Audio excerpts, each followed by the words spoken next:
हाँ तो फ्रेंड्स, हम लोग का अगला टॉपिक है इलेक्ट्रिक फील्ड। तो इलेक्ट्रिक फील्ड होता क्या है? इलेक्ट्रिक फील्ड पर किसी भी पॉइंट पर किसी पॉइंट चार्ज क्यू के कारण जो एक्सपीरियंस्ड फोर्स होता है, मीन्स एक्सपीरियंस्ड इलेक्ट्रिक फोर्स की वैल्यू होती है, उसी को बताता है।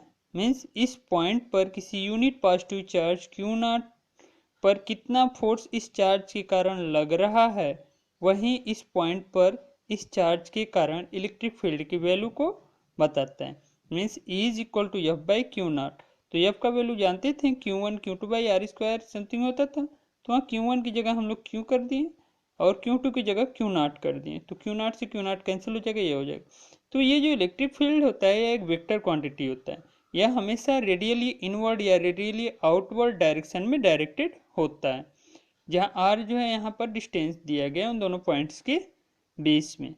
अब हम लोग देखते हैं कि इसका एसआई यूनिट क्या होता है। तो इस वाले फार्मूले से देख लेते हैं। तो एफ जो है फोर्स है, फोर्स का एसआई यूनिट न्यूटन, और चार्ज जो है, चार्ज का एसआई यूनिट कूलम। तो इलेक्ट्रिक फील्ड का जो एसआई यूनिट होगा वो क्या होगा? न्यूटन पर कूलम। तो हम लोग इसे नोट कर लेते हैं। अब हम लोग का नेक्स्ट टॉपिक है electric field due to a system of charges. यहाँ पर हम लोग ये देख रहे हैं तीन चार्जेस हैं, Q1, Q2 एंड Q3। तो Q1 पर Q2 चार्ज के कारण जो फोर्स लगने वाला होता था, ये अभी हम लोग प्रीवियस टॉपिक में पढ़े, F12 वो इस तरह से डायरेक्टेड होगा। और Q1 पर Q3 के कारण जो फोर्स लगने वाला होता वह इस तरह से इस डायरेक्शन में डायरेक्टेड होगा। तो जो इस डायरेक्शन में फोर्स डायरेक्टेड होगा, उसी डायरेक्शन में हमारे इलेक्ट्रिक फील्ड भी डायरेक्टेड होगा। और जिस तरह से यह वेक्टर क्वांटिटी है, जिस तरह से यह ऐड हुआ था फोर्स, उसी तरीके से इलेक्ट्रिक फील्ड को भी हम लोग ऐड कर देंगे। मीन्स जैसे हम लोग यहाँ देख रहे थे कि F1 is equal to F12 plus F13, उसी तरीके से यहाँ यह हो जाएगा E1 is equal to E12 plus E13। ठीक है, अब हम लोग जो है इस टॉपिक पर ज़्यादा डिस्कस ना करके हम लोग अपने नेक्स्ट टॉपिक पर चल रहे हैं। ओके, साथ में इसका हम लोग फिजिकल सिग्निफिकेंस भी पढ़ते जाते हैं। फिजिकल सिग्निफिकेंस में बस ये बताता है कि आप लोग नोट कर लीजिए, आप लोग ये नोट कर लीजिएगा, हम जो है बस बता दे रहे हैं orally. Physical significance electric field का यह बताता है कि किसी भी चार्ज के कारण जो इलेक्ट्रिक फील्ड उसके सराउंडिंग जनरेट है किसी भी पॉइंट पर, वहाँ हम लोग विदाउट प्लेस किए किसी भी चार्ज को लाए, वहाँ पर कितना उस पर फोर्स लग सकता है ये कैलकुलेट कर सकते हैं, यदि हमें उसके या उस पॉइंट पर इलेक्ट्रिक फील्ड की वैल्यू मालूम हो।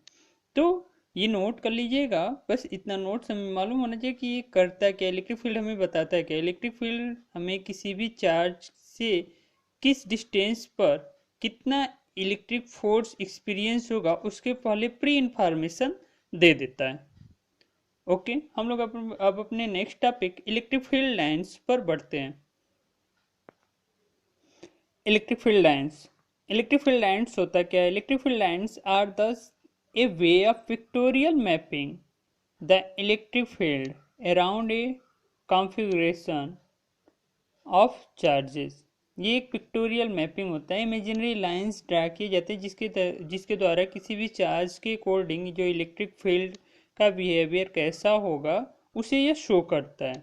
इसके कुछ प्रॉपर्टीज़ क्या हैं? ये हमेशा पॉजिटिव चार्ज से जनरेट होता है, ओरिजिनेट होता है, और नेगेटिव चार्ज पर एंड हो जाता है।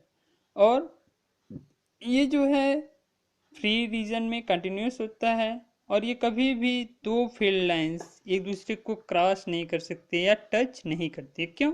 क्योंकि क्रॉस पॉइंट पर वहाँ पर दो टेंजेंट खींचा जा सकता है। जैसे मान लीजिए एक ऐसे जा रहा है और एक ऐसे आ गया, तो यहाँ पर हम लोग दो टेंजेंट ड्रा कर सकते हैं, एक इस तरह से और एक इस तरह से, जो कि उसके दो डायरेक्शन को बताएगा। जबकि किसी भी इलेक्ट्रिक फील्ड जो है एक वेक्टर क्वांटिटी होने के कारण एक ही डायरेक्शन को ऑक्युपाई करेगा।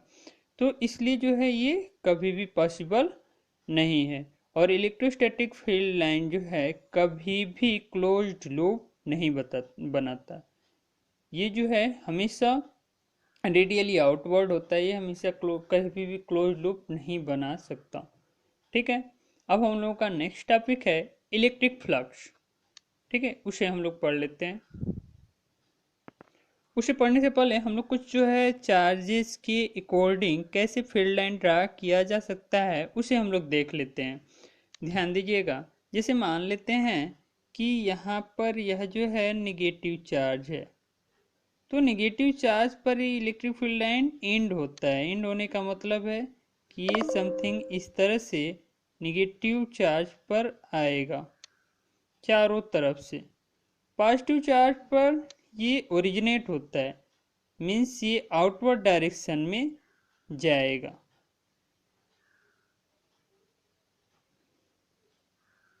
ठीक है, और अगर दो पॉजिटिव चार्ज या दो निगेटिव चार्ज एक दूसरे के आसपास रखे गए हैं तब इनका बिहेवियर कैसा होगा, ध्यान दीजिएगा। जैसे एक पॉजिटिव चार्ज है या दोनों निगेटिव चार्ज हैं, तो इस समय इनका बिहेवियर क्या कैसा होगा ये देखिएगा। ये इनका बिहेवियर कुछ इस तरह से हो जाएगा। अब अगर जो अपोजिट चार्जेस हैं तो ये दोनों एक दूसरे की तरफ देखिए किस तरह से एक दूसरे के साथ बिहेव करते हैं, ये थोड़ा देखा जाए। अब अगर दो अपोजिट चार्ज हैं तो उनके इलेक्ट्रिक फील्ड लाइन को इस तरह से ड्रा किया जा सकता है। अब हम लोग अपने नेक्स्ट टॉपिक इलेक्ट्रिक फ्लक्स की ओर बढ़ते हैं। इलेक्ट्रिक फ्लक्स पढ़ने से पहले हम लोग इसके एरिया वेक्टर को पढ़ लेते हैं। एरिया वेक्टर क्या होता है? जनरली एरिया तो स्केलर क्वांटिटी होती है, बट कहीं ना कहीं इसके वेक्टर फॉर्म को भी यूज़ किया जाता है। तो इसे वेक्टर फॉर्म में कन्वर्ट करने के लिए इसे एक वेक्टर क्वांटिटी माना जाता है, और यह माना जाता है कि इसका जो डायरेक्शन होगा इसके आउटवर्ड बाहर की तरफ होगा। मीन्स किसी भी एरिया को हम लोग एरिया वेक्टर के रूप में इस एरिया वेक्टर के रूप में कन्वर्ट करते समय एक नॉर्मल वेक्टर के साथ इसके मैग्नीट्यूड का मल्टीप्लाई कर देते हैं। Means delta S is equal to N cap delta S. अब हम लोग आते हैं इलेक्ट्रिक फ्लक्स को डिफाइन करते हैं। तो what means electric flux over an area, electric flux over an area in an electric field represents the total number of field line crossing this area। किसी एरिया से होकर जाने वाले टोटल इलेक्ट्रिक फील्ड लाइन को हम लोग electric flux कहते हैं, जो कि उसके नॉर्मली निकलता। It is represented by phi, ये फाई से रिप्रेजेंट होता है। जैसे delta phi is equal to E dot delta S, where angle theta क्या कहा जाता है? Vector E and vector delta S के बीच का एंगल होता है। अब इसका जो है यूनिट क्या हो जाएगा? अगर इसका हम लोग यूनिट देखें तो इसका ऐसा यूनिट हो जाएगा न्यूटन मीटर स्क्वायर पर कूलम। अब हम लोग आगे बढ़ते हैं। The electric dipole. तो इलेक्ट्रिक डाइपोल होता है क्या है? इलेक्ट्रिक डाइपोल एक ऐसा सिस्टम होता है जिसमें दो इक्वल और अपोजिट चार्ज बहुत ही स्मॉल डिस्टेंस पर सेपरेटेड होते हैं। ये एक दूसरे से इलेक्ट्रोस्टैटिक फोर्स द्वारा बाउंड होते हैं। मीन्स इसका जो टोटल चार्ज होता है इलेक्ट्रिक डाइपोल का वो क्या हो जाता है? जीरो। इसके कॉमन एग्जांपल हम लोगों को माइक्रोस्कोपिक लेवल पर बहुत सारे मिल सकते हैं, जैसे कि एटम या मालिक्यूल हो के फॉर्म में, जैसे अमोनिया है, वाटर है, अल्कोहल है, या जो भी है, इन सब के फॉर्म में बहुत सारे हमें एग्जांपल मिल सकते हैं। अब हम लोग आगे बढ़ते हुए देखते हैं कि what is the value of dipole moment of an electric dipole and what is the physical significance of electric dipole. हाँ, इलेक्ट्रिक डाइपोल। तो इलेक्ट्रिक डाइपोल होता क्या है? Electric dipole dipole moment, electric dipole हम लोग पढ़ चुके हैं। इलेक्ट्रिक डाइपोल मोमेंट, अब डाइपोल मोमेंट क्या होता है? डाइपोल मोमेंट को जनरली हम लोग दो पॉइंट्स चार्ज जो होता है इक्वल एंड अपोजिट, तो उनके चार्ज के वैल्यू और उनके बीच के डिस्टेंस का मल्टीप्लाई, उनके किसी एक चार्ज उनके बीच के डिस्टेंस के प्रोडक्ट को हम लोग डाइपोल मोमेंट कहते हैं।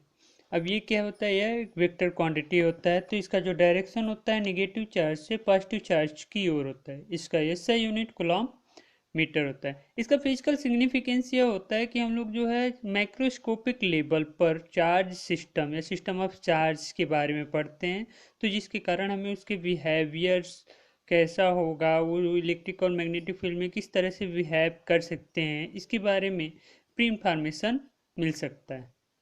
ओके फ्रेंड्स, तो अब हम लोग मिलते हैं नेक्स्ट वीडियो में। बाय। प्लीज़ मेरे इस वीडियो को लाइक और सब्सक्राइब करते रहे और अच्छा लगे तो शेयर करते रहे। Bye bye.